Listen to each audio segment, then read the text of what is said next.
Hello everyone, আজ আমি খুব সহজে আর খুব কম সময়ে একটা দারুণ টিফিন বানিয়েছি, সেটাই আপনাদের সঙ্গে শেয়ার করছি। এর জন্য 1 কাপ সুজি নিলাম আর এর মধ্যে দিয়ে দিলাম সামান্য একটু লবণ আর 4 চামচ ফ্রেশ টক দই দিলাম আর দিয়ে দিলাম হাফ কাপ জল। এবারে সব কিছুকে খুব ভালো মতো মিক্স করে নিচ্ছি। তো হাতাতে করে এরকমভাবে খুব ভালো মতো মিক্স করে নিলাম। এবারে এই সুজিটাকে আমি ঢাকা দিয়ে 10 মিনিট মতো রেস্টে রেখে দিলাম। 10 মিনিট পর ঢাকা খুলে এটাকে হাতাতে করে নাড়াচাড়া করে দিচ্ছি। এটা দেখেই বুঝতে পারা যাচ্ছে যে পরিমাণে অনেকটা বেড়ে গেছে আর অনেকটা ঘন হয়ে গেছে, তাই আরও হাফ কাপ জল দিয়ে দিলাম। এই হাফ কাপ জলকেও খুব ভালো মতো মিক্স করে দিচ্ছি। তো এরকমভাবে হাতাতে নাড়াচাড়া করে খুব ভালো মতো মিক্স করে দিলাম।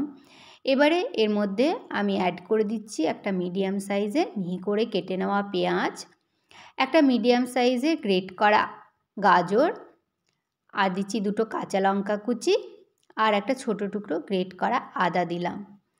আর দিয়ে দিচ্ছি বেশ কিছু ধনেপাতা কুচি আর একটা ছোট্ট পাতিলেবুর টুকরো নিয়ে সেটার রসটা দিয়ে দিলাম।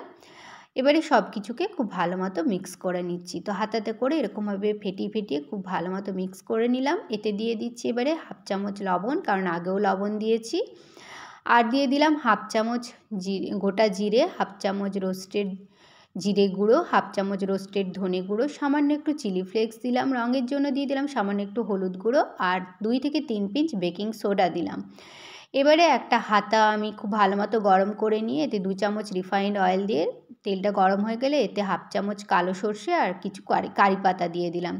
কারি পাতা আর কালো সর্ষে খুব ভালো মতো ভাজা ভাজা হয়ে গেলে এটা আমি ব্যাটারের মধ্যে ঢেলে দিলাম।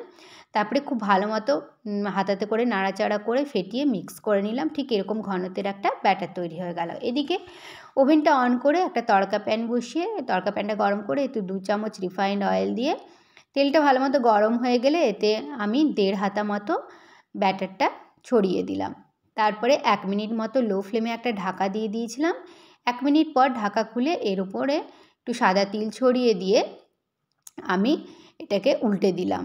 এবারে আবারও একইভাবে লো ফ্লেমেই রান্নাটা পুরো করতে হবে। তো এই লো ফ্লেমে 1 মিনিট মতো আবারও ঢাকা দিয়ে দিয়েছিলাম। 1 মিনিট পর ঢাকা খুলে এটাকে উল্টে দিয়েছি। তারপরে এরকমভাবে এটা রেডি হয়ে গেল। তো এটা খুব কম সময়েই রান্না হয়ে যায়। আবারও একটা বানিয়ে দেখাচ্ছি। এই একইভাবে তড়কা প্যানে 2 চামচ রিফাইন্ড অয়েল দিয়ে আমি 1.5 হাতা মতো ব্যাটার ছড়িয়ে দিলাম। তারপরে আমি 1 মিনিট মতো ঢাকা দিয়ে দিয়েছিলাম। লো ফ্লেমেই রান্নাটা করছি। এবারে ঢাকাটা 1 মিনিট পরে খুলে অল্প কিছু সাদা তিল ছড়িয়ে দিলাম। তারপরে এটা উল্টে দিলাম। এবারে আবারও 1 মিনিট মতো ঢাকা দিলাম, এতে ভালো মতো কুক হয়ে যাবে। তারপরে 1 মিনিট পরে ঢাকাটা খুলে এটাকে এরকমভাবে উল্টে দিলাম। দেখুন এটা রেডি হয়ে গেছে। তো এটা খুব তাড়াতাড়ি রেডি হয়ে যায়। তো এরকমভাবে আমি বানিয়ে নিয়েছি সব কটা। আর আমি দই দিয়ে সার্ভ করেছিলাম। খেতে দারুণ লাগে বাচ্চাদের স্কুলের টিফিনে, সকালের ব্রেকফাস্টে কিংবা ডিনারে এটা খুব সহজেই খুব কম সময়ে বানিয়ে নিতে পারেন। তো এই টেস্টি এই টিফিনটা আপনারা একবার হলেও বাড়িতে ট্রাই করবেন। Please do like, comment, share and subscribe to my channel. Thank you so much.